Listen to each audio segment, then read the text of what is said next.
Est-ce qu'il y a quelque chose qui vous choque dans ce texte? Vous avez entendu l'histoire, un roi qui invite tout le monde à des noces, et les gens refusent, ils maltraitent, ils tuent les serviteurs qui vont les inviter. Le roi en invite d'autres, il fait massacrer les premiers, bon. Il en invite d'autres, et il met dehors celui qui n'a pas le bon vêtement. Est-ce qu'il y a quelque chose qui vous choque là-dedans? Bon, pour ceux qui ne dorment pas encore, vous n'avez pas dû subir une heure de catéchisme, vous n'avez pas la même excuse. Qu'est-ce qui peut nous choquer dans ce texte? La cruauté du roi? Pourquoi pas? Mais elle répond à la cruauté des hommes. Le fait que l'un des invités soit jeté dehors parce qu'il n'a pas le bon vêtement? Relisez le texte et quelques lignes plus haut, vous verrez que tous sont invités, les bons comme les méchants. Et il n'y en a qu'un seul pour une histoire de vêtements qui est mis dehors. Vous allez me dire, c'est bien peu de choses. Mais justement, ce roi qui fait tellement d'efforts pour aller chercher des invités, il attend au moins ce bien peu de choses. Non, la chose qui est choquante, ou plutôt qui devrait nous mettre la puce à l'oreille, c'est qu'on parle des noces du fils du roi. Ça vous choque toujours pas? Imaginez que vous recevez un faire-part, Monsieur X vous invite à son mariage. Ça vous choque toujours pas? D'habitude, un mariage, ça se fait plutôt à deux. Et là, on ne parle que du fils. C'est ça qui devrait nous mettre la puce à l'oreille. Pour comprendre le reste du texte, le roi invite à des noces, mais le roi, nous le savons, c'est Dieu lui-même, c'est Dieu le Père. Et le Fils, dont on célèbre le mariage, c'est évidemment Jésus. Mais qui est-il venu épouser? Je vous laisse mettre à la poubelle vous-même vos romans de Kierkegaard. Jésus n'est pas venu épouser une simple personne. Et justement, il était célibataire pour montrer qu'il est venu épouser l'Église tout entière, c'est-à-dire chacun de nous. Chacun de nous, nous sommes invités à des noces, mais pas n'importe lesquelles, à nos propres noces.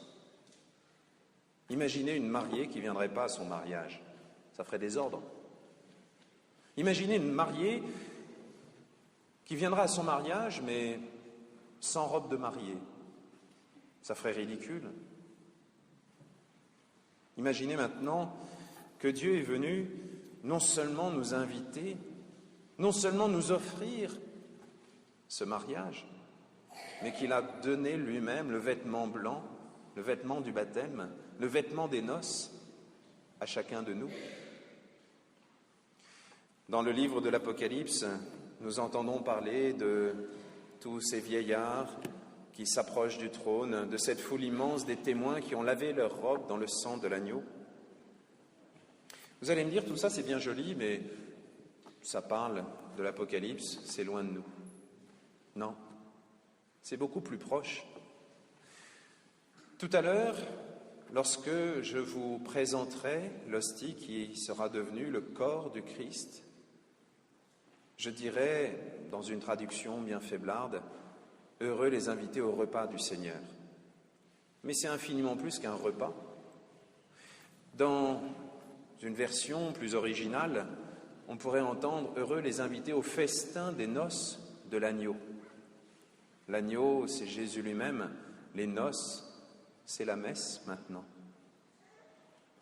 Dieu a voulu, pour nous montrer la grandeur et la beauté de la messe, de la communion et du paradis, utiliser une image, l'image du mariage. Vous allez me dire aujourd'hui, c'est peut-être pas l'image la plus porteuse, mais ça fait rien, puisque c'est Dieu qui l'a inventé, le mariage, puisqu'il nous a créés pour ça, eh bien, autant utiliser cette image. Elle nous parle bien, car nous pourrions trouver ce roi un petit peu dur envers celui qui ne porte pas la bonne tenue. De la même manière, nous pourrions trouver l'Église un petit peu dure pour ceux qui n'ont pas la bonne tenue pour s'approcher de l'Eucharistie. Vous avez peut-être suivi les débats qui n'en finissent pas, dont les journalistes se délectent sur le synode et en particulier sur ce qu'on fait dire au synode sur les divorcés, remariés et la communion. Pourquoi est-ce que l'image du mariage est si importante ? Parce qu'elle nous permet de comprendre pourquoi certains détails sont importants et pas d'autres. Le festin des noces, si Jésus avait voulu, il aurait pu nous parler aussi de nuit de noces. C'est vrai que ça aurait semblé bizarre d'inviter à une nuit de noces.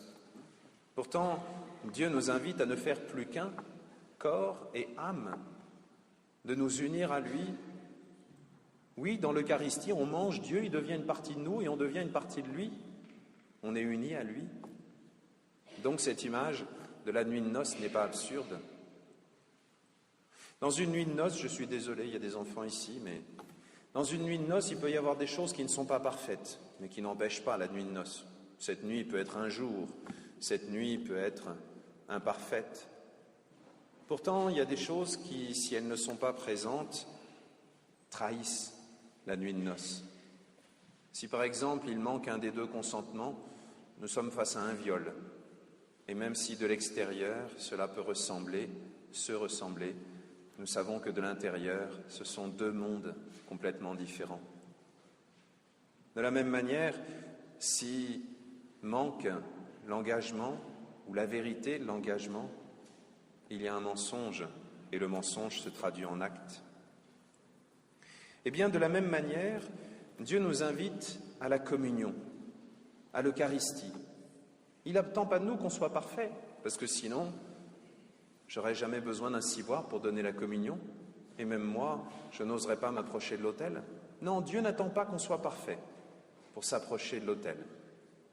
Mais Dieu attend de nous un engagement en vérité, un engagement vrai, un engagement à le suivre, même si on sait qu'on n'est pas parfait.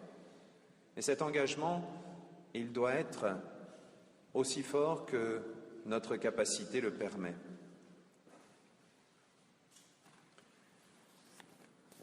Nous n'allons pas refaire ici toute la polémique sur l'accès à la communion, puisque la plupart d'entre nous, cela ne nous concerne pas.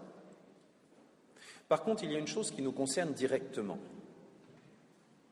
C'est la manière dont nous allons communier. Qu'est-ce qu'il y a de si scandaleux dans le fait que certains ne puissent pas aller communier ? Eh bien justement, c'est le fait que chacun de nous aille communier de manière aussi désinvolte, aussi légère. On va communier comme si on était à une distribution de bons points, comme si on était à une distribution de dragées au catéchisme, comme si on était à je ne sais quoi. Et si on l'a pas, on chouine comme si c'était un dû. Tu dois me donner. C'est le cadeau le plus beau du monde. Imaginez, pour reprendre la même image que tout à l'heure, qu'on transforme le cadeau en dû. Ça serait absurde. Aujourd'hui, nous sommes tous responsables de ce scandale qu'il y a dans le cœur de beaucoup de personnes qui ne peuvent pas s'approcher de la communion parce qu'elles respectent Dieu. Nous sommes responsables de ce scandale parce que nous-mêmes, nous nous approchons de la communion sans presque jamais nous confesser, sans prendre le temps de nous préparer dans la prière. Oui, je dis nous parce que moi aussi je suis dans le lot, vous inquiétez pas, je ne suis pas parfait. Et pourtant, ça n'empêche pas le bon Dieu d'être là. Pourquoi ? Pour nous montrer que son amour est infiniment plus grand que tout ce qu'on peut imaginer. Et justement, parce qu'il se donne à nous sans réserve et totalement, nous devrions répondre à son amour qui se donne par au moins un début de fidélité. Alors aujourd'hui, osons nous mettre dans la catégorie de ces invités de la dernière minute. Oui, on n'est pas parfait. Et si on avait dû faire le plan de table du paradis, c'est peut-être pas nous qu'on aurait choisi en premier. Mais on sait qu'on est invités, tous. La seule chose que le bon Dieu nous demande, c'est de revêtir cet engagement des noces, ce oui que l'on dit à Dieu.